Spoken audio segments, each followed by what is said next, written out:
이 시간에 하나님께 주신 말씀은 사사기서 7장입니다. 사사기서 7장 9절부터 23절입니다. 사사기서 7장 9절부터 23절입니다.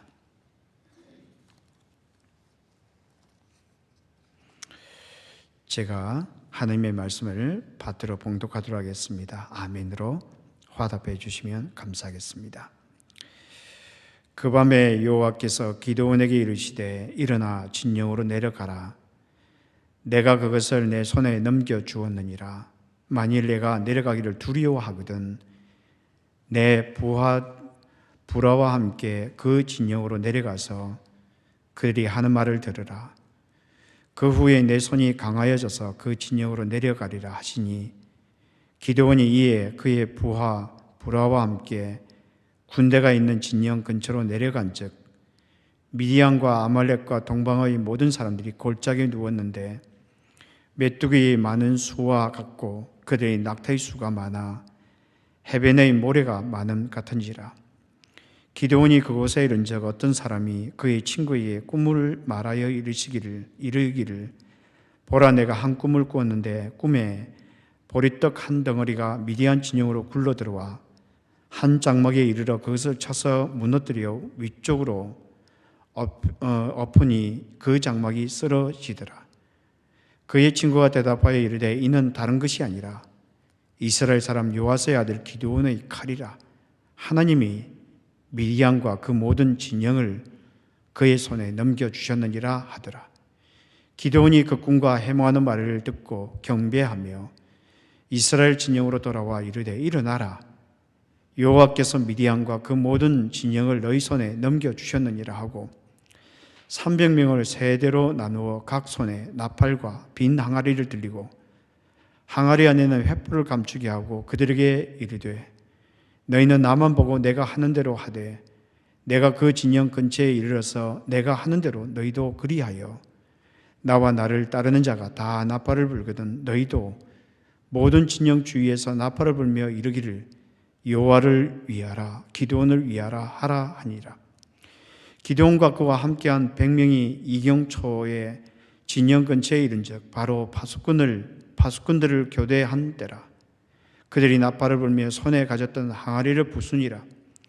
세대가 나팔을 불며 항아리를 부수고 왼손에 횃불을 들고 오른손에 나팔을 들어 불며 외쳐 이르되 여호와와 기드온의 칼이다 하고 각기 제자리에 서서 그 진영을 에워싸매 그 온 진영의 사람들이 뛰고 부르짖으며 도망하였는데 300명이 나팔을 불 때에 여호와께서 그 온 진영에서 친구끼리 칼로 치게 하심으로 적군이 도망하여 스레라의 벳시다에 이르고 또 답밥에 가까운 아벨 무홀라의 경계에 이르렀으며 이스라엘 사람들은 납달리와 아셀과 온 므낫세에서부터 부름을 받고 미디안을 추격하였더라. 아멘.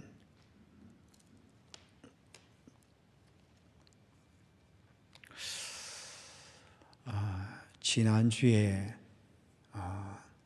한 발짝만 내디뎌 보라. 한 발짝만 내디뎌 보라. 라는 제목을 가진 짧은 글을 읽었습니다. 이 글은 어느 정신과 의사가 쓴 글인데 이 글 안에 자신의 이야기를 나누고 있습니다. 이분이 43살이 되었을 때 파킨슨 병 진단을 받게 되었다고 합니다. 흔히 65세 이상의 사람들에게 잘 나타나는 병으로 노인성 질환으로 알려져 있는데 요즘은 그렇지도 않대요. 요즘은 젊은이들 가운데서도 파킨슨 병에 많이 걸린다고 합니다. 이분처럼 말입니다. 이분이 처음 이 이야기를 들었을 때 요양을 하게 되면 괜찮아지겠거니라고 생각을 하고 제주도로 내려갔답니다. 그래서 처음에는 병세가 조금 괜찮아지더니 조금 시간이 지날 때 몸이 점점 더 어려워지더랍니다. 땀이 비 오듯 흘러내렸고요. 돌아눕기도 힘들어졌고요. 심지어 발을 1cm 옮기는 곳조차 마음대로 되지 않았다고 합니다. 그런데 가장 어려운 것은 화장실이었다고 합니다. 파킨슨 병 환자들은 소변을 자주 그 소변 때문에 화장실을 자주 가게 된다고 합니다. 그래서 밤낮을 가리지 않고 1시간 내지 2시간 간격으로 그 화장실을 들락거려야만 한다고 합니다. 그날도 그랬대요. 이분이 새벽 1시쯤 일어나서 화장실을 가리고 발을 내딛는데 몸이 앞으로 쏟아지면서 크게 넘어질 뻔했다고 합니다. 왜냐하면 발이 움직여지지 않았기 때문입니다. 그러니까 발은 자기 것인데 자기 마음대로 움직이지 않는 것입니다. 아무리 애를 써도 안 되었다고 합니다. 그때 문득 드는 생각이, 이러다가 내가 여기서 소변을 하겠구나, 그런 생각이 들더랍니다. 참 괴롭고 그리고 비참했답니다. 그러는 중에 이분이 화장실 문을 바라보지 않고 아래로 자기 발을 가만히 내려다보았다고 합니다. 그리고 발을 한 발자국 조심스럽게 천천히 떼어 보았다고 합니다. 그랬더니 놀랍게도 발이 움직이더랍니다.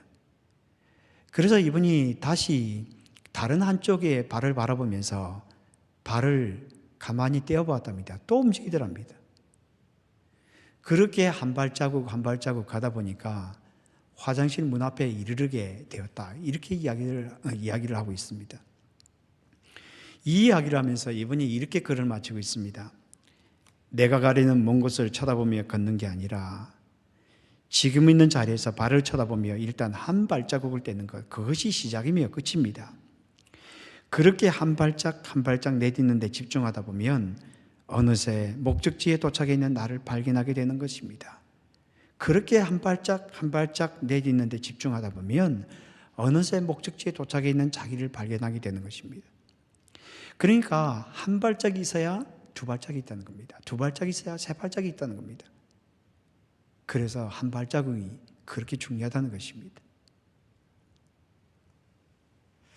오늘 우리가 사사기서 7장 9절부터 23절을 읽었는데, 오늘 본문은 우리가 내디뎌야 될 한 발자국이 무엇이며, 그리고 어떻게 우리가 그 한 발자국을 때릴 수 있는지, 그것을 우리에게 잘 보여주고 있는 것 같습니다. 오늘 본문에 보면은 반복되는 문장 하나가 있습니다. 그것은 하나님께서 넘겨주셨느니라, 하나님께서 넘겨주셨느니라 라는 것입니다. 9절에 보면은 하나님께서 기드온에게 이렇게 말을 하고 있습니다. 내가 그것을 너의 손에 넘겨주었느니라. 그리고 14절에 보면은 미디안 군사가 자기 동료에게 말합니다. 하나님께서 미디안과 그 모든 진영을 그의 손에 넘겨주셨느니라. 그리고 15절에도 보면 기드온이 이스라엘 백성들에게 300명의 이스라엘 백성들에게, 군사들에게 말합니다. 여호와께서 미디안과 그 모든 진영을 너희 손에 넘겨주셨느니라. 3번이나 강조하고 있습니다. 중요하다는 겁니다. 그런데 이 넘겨주다라는 이 뜻은 원래 허락하다라는 뜻도 있습니다. 허락하다.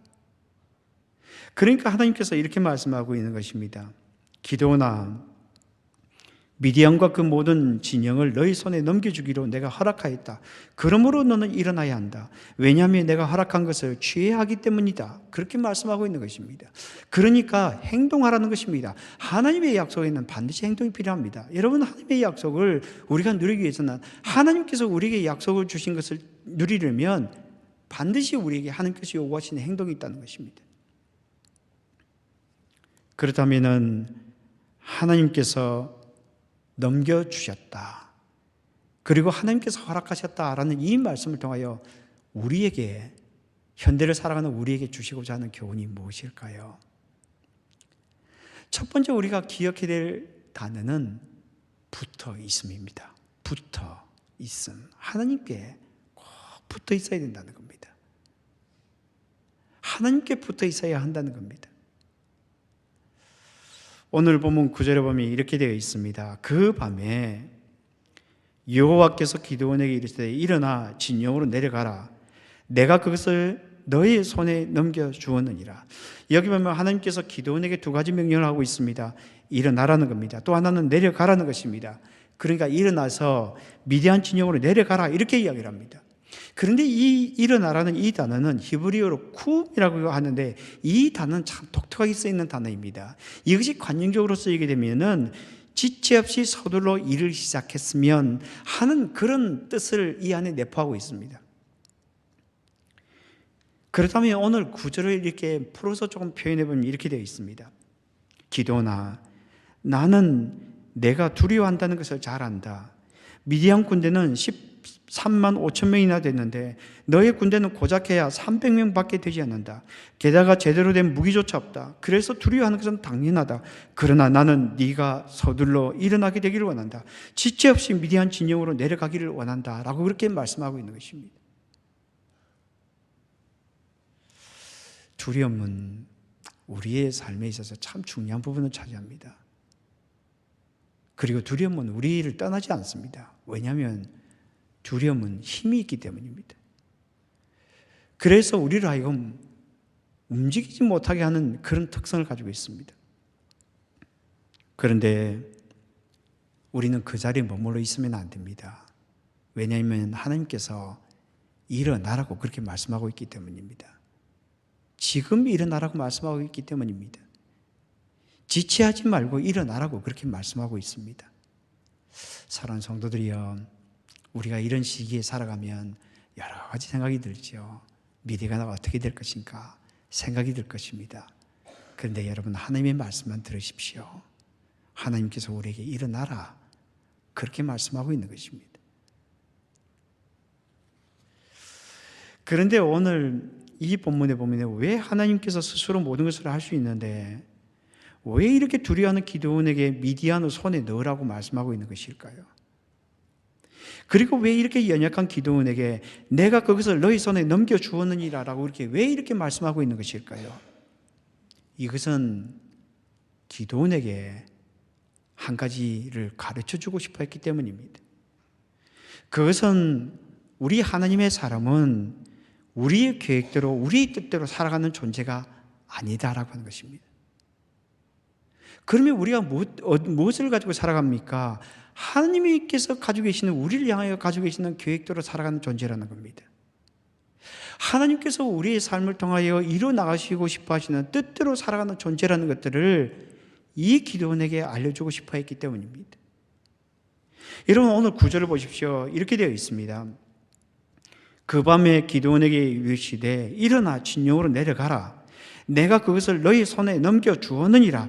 여기 보면 하나님께서 기드온에게 말씀하시기를 내가 너희 손에, 그들을 너희 손에 넘겨주었느니라 이렇게 말을 합니다. 현재 완료로 되어 있습니다. 그러니까 이루어졌다는 것입니다. 그런데 현실은 아무런 일이 일어나지 않았습니다. 그렇다면 왜 이렇게 일어난 것처럼 그렇게 이야기를 하고 있을까요? 그것은 하나님의 약속 때문입니다. 하나님께 이 하나님의 약속은 단순한 것이 아닙니다. 이 하나님의 약속은 사실이에요. 왜냐하면 하나님 안에서 그 하나님의 약속은 이미 이루어진 사실이기 때문입니다. 그래서 믿음이라는 것은 하나님의 약속을 붙들고 살아가는데 하나님 안에서 이루어진 그 약속을 붙들고 살아가는 것이 바로 믿음이에요. 여러분, 야곱을 보십시오. 창세기 28장에 보면 야곱이 그의 형을 피해서 멀리 하란으로 도망하고 있었습니다. 그런데 어느 곳에 이르렀을 때 해가 뉘어뉘어 지고 있었습니다. 할 수 없이 돌을 하나 취하여 그리고 그 돌을 베개 삼고 누웠습니다. 그런데 잠을 자면서 꿈을 꾸게 되었는데 사닥다리 하나가 땅 위에 서 있는 것입니다. 그 꼭대기는 하늘에 닿아 있었고 그리고 하나님의 천사들이 오르락 내리락 하고 있었습니다. 그 순간입니다. 그 사닥다리 위에서 하나님께서 이 야곱에게 이렇게 말씀하셨습니다. 나는 여호와니 내가 누워있는 땅을 내가 너와 내 자손에게 주리니 땅의 모든 족속이 너와 내 자손으로 말미암아 복을 얻으리라. 이러면서 하나님께서 야곱에게 이렇게 말씀하셨습니다. 내가 너와 함께해서 내가 어디로 가든지 너를 지키며 너를 이끌어 이 땅으로 돌아오게 할지라. 내가 네게 허락한 것을 다 이루기까지 너를 떠나지 아니하리라. 잠이 깬 야곱이 이렇게 고백을 합니다. 여호와께서 과연 여기 계시거늘 내가 알지 못하였도다. 두렵도다 이곳이여 이것은 다름 아닌 하나님의 집이요 이는 하늘의 문이로다. 야곱이 이곳에 베델이었죠. 베델에서 하나님의 들은 말씀을 그는 평생 잊지 않았습니다. 그가 다시 돌아올 때도 이 말씀을 그대로 반복합니다. 내가 너와 함께 있어 내가 어디로 가든지 너를 지키며 너를 이끌어 이 땅으로 돌아오게 할지라. 내가 네게 허락한 것을 다 이루기까지 너를 떠나지 아니하리라. 하나님의 말씀을 붙들고 있으면 하나님의 말씀이 우리 삶을 이끌어 나갑니다. 하나님의 말씀을 붙들고 있으면 하나님의 말씀이 우리의 인생을 만들어 나갑니다. 그래서 하나님께 주신 말씀을 귀하게 여겨야 합니다, 여러분. 하나님의 말씀이 우리의 삶을 이끌어 나가고 하나님께서 우리 인생을 만들어 나가는 것입니다. 그런데 오늘 본문에 보면 하나님께서 왜 기드온을 미디안 진영으로 내려보내셨을까요? 그리고 왜 미디안 군사들의 이야기를 듣게 했을까요? 그 이야기가 없어도 기드온이 순종했을 수도 있습니다. 그런데 왜 이것을 보여주고 싶어 했을까요? 그것은 하나님께 단단히 붙어 있으라는 겁니다. 자신을 하나님께 꽁꽁 묶으라는 것입니다. 그것을 꿈으로 통하여 들려주고 있는 것입니다. 여러분 오늘 본문 10절과 11절 중반부까지 보면 이렇게 되어 있습니다. 만일 내가 내려가기를 두려워하거든 내 보하 보라와 함께 그 진영으로 내려가서 그들이 하는 말을 들으라. 그 후에 내 손이 강하여져서 그 진영으로 내려가리라 하시니 하나님께 두려워하는 기드온에게 미디안 진영으로 내려가 보라 이렇게 이야기를 합니다. 그러면서 이 미디안 군사의 이 말을 듣게 하는데 여기 굉장히 흥미로운 사실이 두 가지가 있어요. 하나는 하나님은 다른 사람을 통하여 그의 음성을 들려주실 때가 있다는 겁니다. 여기 보면 이렇게 이야기를 하고 있죠. 미디안 사람들이 하는 말을 들으라 이렇게 말합니다. 이 하는 말을 무엇이라고 표현하는가 하면 히브리어로 다바르라고 표현합니다. 이 다바르는 하나님께서 말씀하실 때 주로 사용하는 표현입니다. 사람이 말을 할 때는 이 표현 쓰지 않습니다. 그런데 왜 이 미디안 군사가 말을 한 것을 다바르라고 표현했을까요? 하나님께서 미디안 사람이 입을 통하여 하나님의 음성을 들려주셨다는 겁니다. 그래서 그의 말을 듣고 나의 말을 듣지는 않더라도 미디안 군사의 입에서 나오는 그 말을 듣고 순종하라 이렇게 말씀하고 있는 겁니다. 이 샤마라는 것도 원래는 그냥 듣는 게 아니고요, 듣고 순종하라는 말이에요. 하나님께서 참 신기하게 역사하실 때가 있습니다. 가끔 다른 사람의 입을 통하여 하나님께서 원하시는 것을 들려주실 때가 있어요. 그래서 여러분 우리가 말을 할 때 참 조심스럽게 말을 해야 돼요. 우리가 알지 못하는 가운데 그 사람이 그것을 하나님의 말씀으로 들을 수도 있다는 겁니다. 그리고 우리가 다른 사람들의 말을 주의 깊게 들어야 될 때도 있습니다. 하나님께서 그것을 통해 들려주실 때가 있어요.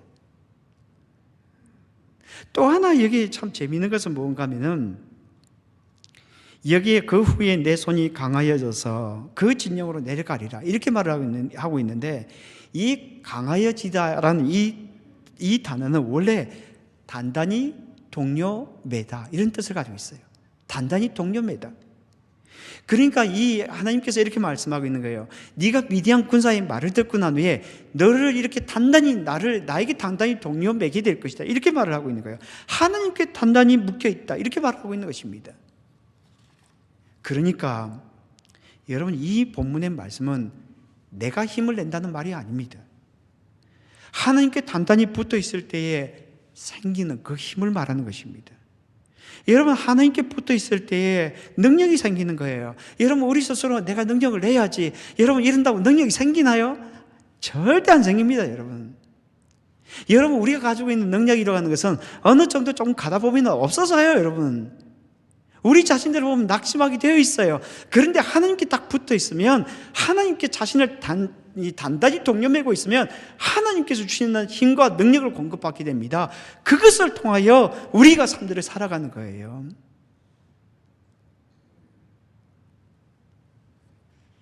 여러분, 사역도 이렇게 하는 겁니다.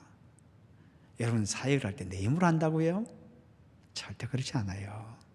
내 힘으로 절대 못합니다. 큰 목사도 마찬가지고요, 장로님도 마찬가지고, 우리 구역장님들, 성경부 인도자들 모두가 다 동일합니다. 우리 힘으로 하면 남는 게 하나도 없어요.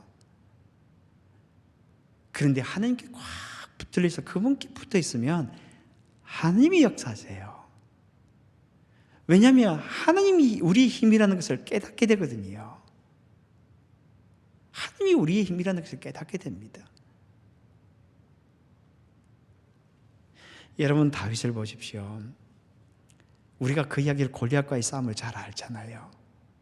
사무엘상 17장에 보면 그 이야기 나오는데, 다윗이 자기 형들을 만나기 위해서 지금 전쟁에 나오는 형들을 만나기 위해서 전쟁터에 갔는데, 그때 골리앗이 나와서 이스라엘을 막 모욕하거든요. 그러니까 다윗이 이렇게 이야기를 합니다.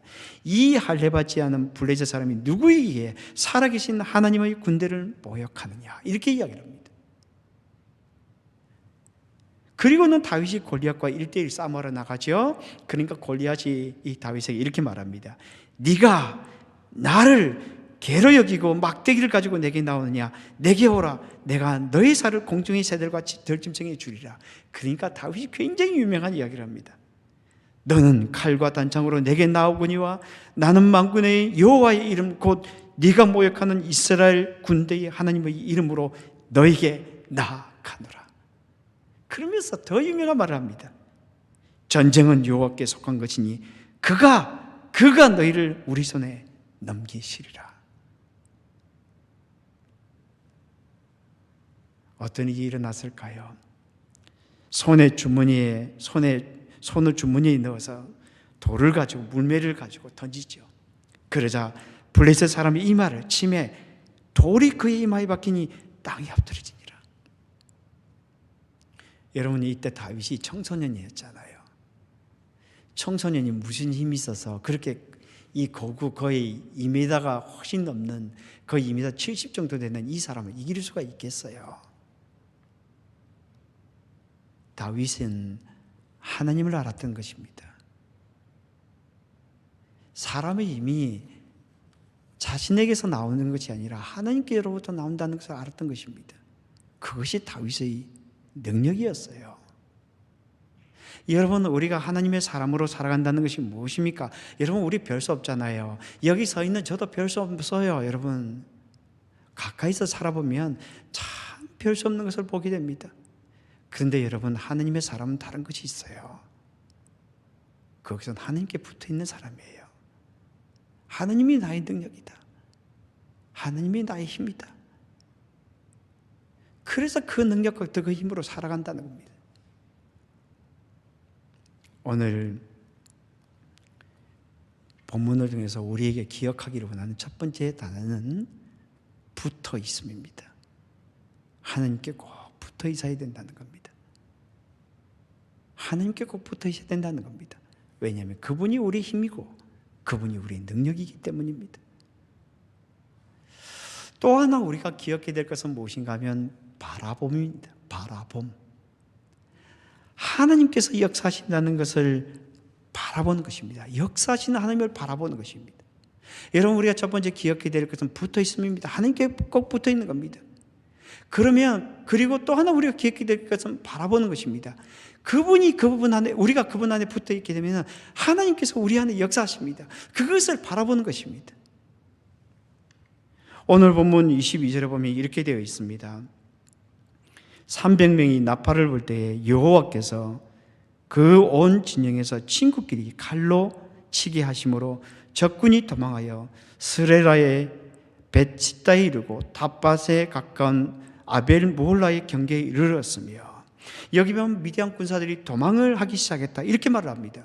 그런데 그 이유가 무엇입니까? 이 본문에서 아주 단순하게 표현합니다. 여호와께서 친구끼리 칼로 치게 하심으로, 여호와께서 친구끼리 칼로 치게 하심으로. 그러니까 오늘 본문이 이렇게 말을 하고 있는 것입니다. 300명이 나팔을 불 때였습니다. 그때 미디안 군인들이 서로 칼로 치게 되었습니다. 그리고 정신없이 도망을 하기 시작했습니다. 그런데 그 모든 일이 하나님께서 만드신 것입니다. 미디안 군사들이 서로 칼로 치게 했던 것은 바로 하나님 그분이었습니다. 그리고 정신없이 도망하게 한 것도 바로 하나님 그분이었습니다. 이렇게 말을 하고 있는 겁니다. 여러분, 하나님께서 살아계신다는 것을 믿습니까? 그분이 역사하신다는 것을 믿습니까? 여러분, 믿게 되기를 바랍니다. 하나님은 역사하신 분이세요. 여러분, 하나님께서 역사하시는 것을 보면 참 신기합니다. 참 신기해요. 우리의 생각을 넘어갑니다. 내 생각은 이렇게 됐으면 좋겠다, 이런 생각을 하는데 하나님은 전혀 다르게 역사하십니다. 그리고 내 생각에는 지금 이루어지면 좋겠다 생각하는데 하나님은 그의 때에 딱 멋있게 일을 이뤄나갑니다. 여러분, 그것을 바라보면 하나님 앞에서 박장대소를 하게 됩니다. 하나님이 얼마나 멋지게 보이는지 모릅니다. 하나님 역사하신 분이에요. 그런데 왜 하나님께서 300명이 나팔을 불 때의 일을 행하셨을까요?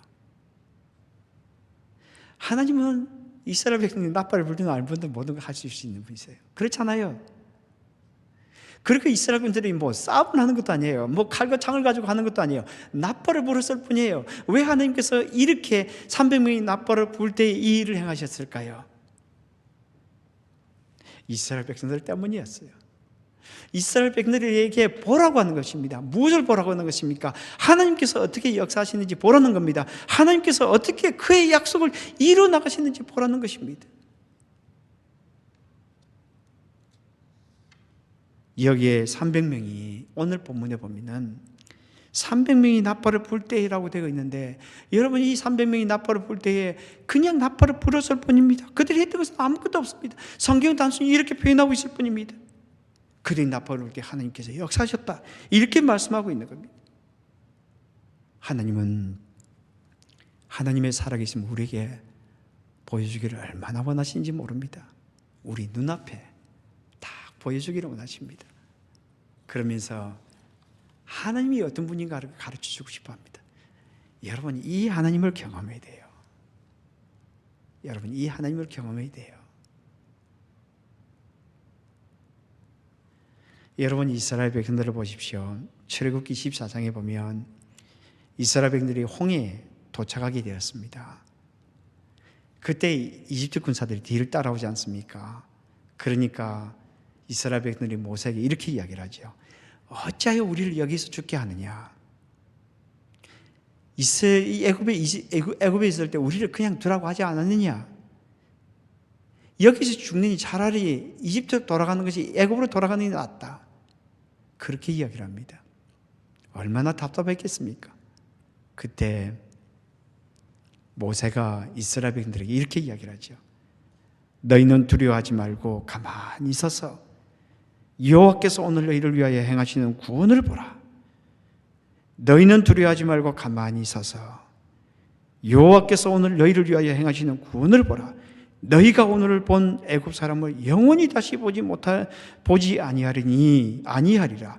여호와께서 너희를 위하여 싸우시리니 너희는 가만히 있을지어다. 여호와께서 너희를 위하여 싸우시리니 너희는 가만히 있을지어다. 이스라엘 백성들이 그 이야기를 하고 모세가 손을 홍해로 가리키게 됩니다. 그리고 그 갈라진 홍해 사이로 이스라엘 백성들이 다 건너게 되죠. 다 건넜을 때 다시 그 손을 그 홍해를 가리킵니다. 그리고 물이 다시 합쳐졌을 때 애굽 군대들이 다 죽게 됩니다. 그것을 바라본 이스라엘 백성들이 이렇게 고백을 합니다. 이스라엘이 여호와께서 애굽 사람들에게 행하신 그 큰 능력을 보았으므로 백성이 여호와를 경외하며 여호와와 그 종 모세를 믿었더라. 여러분, 우리의 삶에 있어서 우리가 해야 될 때가 있고 기다리며 바라보아야 될 때가 있습니다. 우리는 그것을 잘 구분 못해요. 우리가 해야 될 때를, 하나님을 지켜봐야 될 때를 우리가 무엇인가 하려고 할 때가 많습니다. 근데 무엇인가 해야 될 때를 오히려 바라보고 있을 때가 많아요. 우리는 영적으로 깨어 있어야 됩니다. 근데 지금 시기는 여호와께서 어떻게 역사하시는지 바라봐야 될 때예요. 바라봐야 될 때예요. 저는 교회를 이렇게 섬기면서 코비드 이후부터 솔직히 어떻게 될지 잘 모르겠더라고요. 잘 모르겠더라고요. 여러분 아시겠어요? 여러분 답이 있어요? 잘 모르겠더라고요. 그러면 어떻게 되겠어요? 기다려야죠. 기다려야죠. 하나님께서 역사해. 지금이야말로 하나님께서 역사하시는 것을 볼 수 있는 너무나 좋은 기회 아닙니까? 하나님께서 어떻게 역사해 나가는지, 하나님께서 어떻게 우리 인생을 이끌어 나가는지 지켜보아야 될 때가 아닙니까?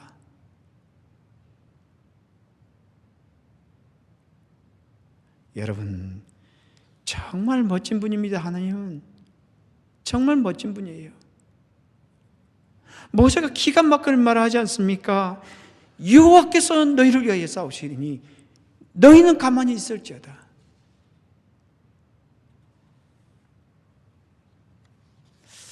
여러분, 하나님께서 살아계심을 알면 찬송이 저절로 나요. 찬송이 저절로 납니다. 제가 참 좋아하는 찬송 중에 오 놀라운 구세주 예수 내 주라는 찬송이 있거든요. 그 가사가 이렇죠. 오 놀라운 구세주 예수 내 주, 참 능력이 주시로다. 큰 바위 및 안전한 그곳으로 내 영혼을 숨기시네. 메마른 땅을 종일 걸어가도 나 피곤치 아니하며 저 위험한 곳 내가 이를 때면 큰 바위에 숨기시고 주 손으로 덮으시네. 이 찬송은 우리가 잘 아는 크로스비 여사가 작사한 것입니다. 이분이 이 찬송을 70세 때 작사합니다. 우리가 잘 아는 것처럼 이분이 한 살 때 시각장애인이 되지 않습니까? 의사의 잘못으로 평생 시각장애인으로 살아갑니다. 그런데 30대에 이분이 잠깐 행복하게 보냅니다. 이 같은 시각장애인이었지만 그러나 결혼을 하게 됩니다. 결혼을 하고 또 아기도 하나 갖게 됩니다. 그런데 아기 한 살쯤 되었을 때 전염병이 돌게 됩니다. 그래서 그 한 살 된 아기가 세상을 떠나게 됩니다. 그러고 나서 얼마 후에 이 남편도 세상을 떠나게 되었습니다. 얼마나 힘들겠습니까? 그런데 그가 오랜 세월 동안 지나고 나서 그가 하나님을 경험하고 난 후에 이 찬송을 고백하는 겁니다. 메마른 땅을 종일 걸어가도 나 피곤치 아니하며 저 위험한 곳 내가 이를 때면 그 바위에 숨기시고 주 손으로 덮으시네. 이 크로스비 사는 하나님이 자기의 삶 속에서 역사하신다라고 하는 것을 알게 된 겁니다. 그 신앙 고백이 바로 이 찬송 중에 나와 있는 겁니다. 하나님께서 이 기도원에게 두 가지를 말해주고 싶어 합니다. 하나는 붙어 있음입니다. 하나님께 꽉 붙어 있으라는 겁니다. 여러분, 하나님께 밧줄로 똥꽁꽁 들으면 이게 묶듯이 그렇게 묶여서 하나님 앞에 하나님과 함께 묶여 있으라는 겁니다. 왜냐하면 하나님이 우리의 힘이고 하나님이 우리의 능력이기 때문이에요. 또 하나는 바라보는 것입니다. 그 능력의 하나님께서 역사하시는 겁니다. 그 역사하시는 것을 바라보는 겁니다. 그리고 그분을 믿는 것입니다. 오늘 본문이 우리에게 말씀해 주신 것처럼 하나님께서 붙어서 하나님께서 행하시는 능력을 같이 봄으로써 보고 믿음으로써 복된 삶을 살아가는 저와 여러분이 되기를 주님의 이름으로 축복합니다. 같이 기도하겠습니다.